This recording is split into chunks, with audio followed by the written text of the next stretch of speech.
So I am using a GoPro 11 Black, and I have been putting it through, subjecting it to quite a bit of vibration, really intense, handlebar mounted, and it's done an excellent job. I mean, I'm super impressed. It's really hardcore piece of equipment. I haven't been able to really watch hardly any at all of the high quality footage that this GoPro has taken. But what I have seen leads me to believe that it's quite good at image stabilization, especially in like extremely shaky environments that motorcycle handlebar mount will subject it to. It also had great time lapse. I think I'll have to figure out how to get a long duration battery plug-in, and probably have to get a waterproofing kit, because the only USB port that's available is underneath the open and close where the SD card goes and the battery goes. So yeah, you'll need a waterproof casing to jack in a long-term battery. But I've put it through a lot of extreme environments. It hasn't had extreme cold. I would say it hasn't been below 30. Wind chills have been really intense on top of some mountains, but overall it hasn't been crazy cold. It's been pretty hot. I know my motorcycle was running at 219 coming out of Kansas, and this thing was recording then, and it gets hot. This camera does, but it seems to do a really good job, and handles the heat so far well. But I've subjected it more to heat than cold. But the desert nights are cool, that's for sure, and high elevation.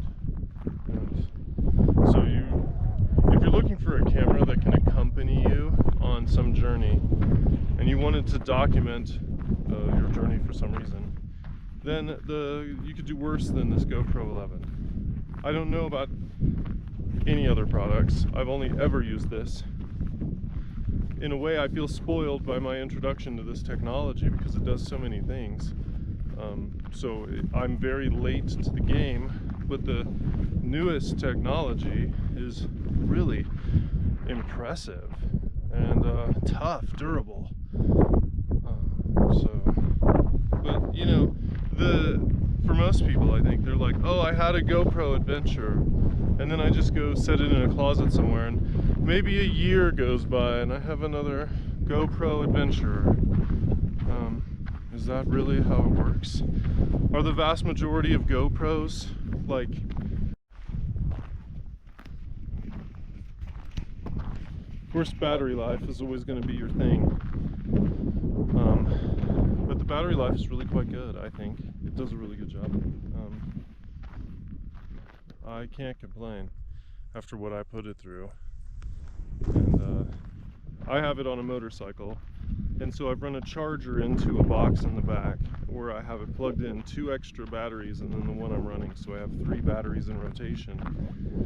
And I try to keep them 2 green. Like right now, I have a green one in, yellow one down charging, and a green one on the charger with it. It's a dual port.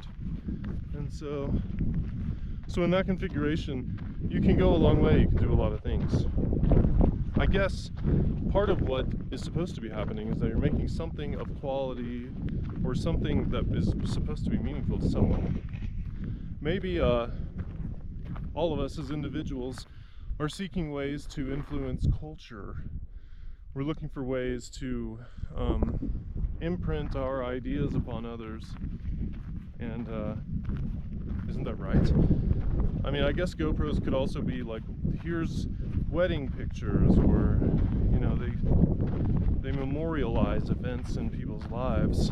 But they're also tools for these people called influencers, or for people who want to influence culture through the use of technology. They can do it in ways these are fairly sophisticated tools for a person to just walk in off the street and grab off of a shelf and decide to participate in the electronic commerce of self-aggrandizement on film. And but maybe it's not all self-aggrandizement is what I really mean to drive at. So I think it's not. I think we're in it in a way to lend more information to whatever's aggregating information in the background. We want to generate interesting data for a machine that's attempting to produce outputs that are indicative of future directions of growth. For example, like however it was that, I don't know the methodology behind Google using artificial intelligence to improve its chipsets, but there are reported, results like that.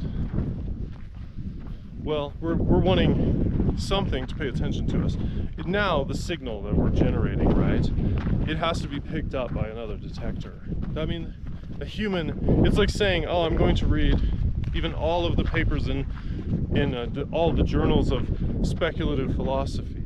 I want to read just all the papers. I just want to keep pace with the growth of speculation in any one field. No individual, I mean, maybe some individual speed reading could do it, but I'm just saying that we are not capable of synthesizing the information that's moving through the portals.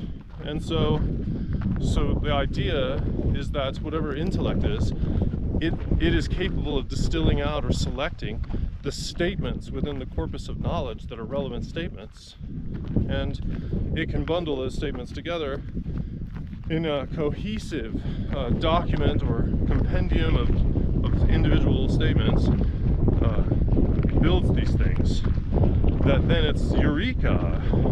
This is a sensible statement about quantum electrodynamics that hadn't been made by a previous human agent, and so it turns out that it can be predicted based on like certain mutations of the logic, for example. And so whatever's possible, is latently possible. AI is supposed to assist us with the development of our latent ability to abductively reason to correct conclusions. Even with now the assistance, we can generalize, abstract away the particulars and generate models which can optimize diverse systems of human interaction, commerce, or thought. And so the byproduct of that, standing on the shoulders of all these giants, like it's giants all the way down, like the first one for fire, if that's how that went down. Hard to imagine, but all our ancestors and all their primitivism led to this GoPro and battery packs and a newfound ability to communicate with the world. Newfound is probably the best way of putting it. Well, again, there's so much signal that in order to become a signal that's relevant to the noise, or rises out of the noise, a selector has to be participating. That can be human agency, or for sure is. But it's also implied now, or I think there's a discussion that artificial intelligence, when it's applied to human outputs, that it's doing some sifting as well. And so you want to see how you could maybe rise in different silos when you're being evaluated on different metrics. And so reaching into the window of artificial intelligence is about keywords, I think, and phrases that it has already scored or is capable of scoring with an incremental value that advances its weight and importance in terms of the dialogue being generated around the topic. So yeah, all of that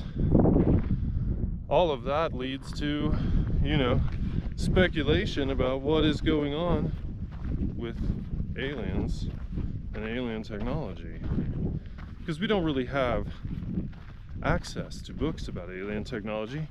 We only have access to information about people who are exploring these themes. We have access to people who are speculating. We don't really have access to physical facts. I like the idea of being able to present you with facts, with, you know, with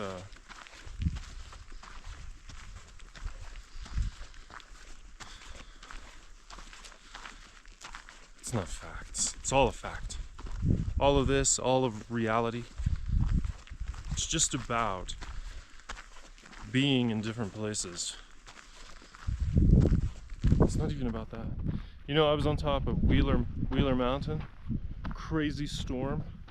There were 3 people who were climbing down when I was going up into the craziness.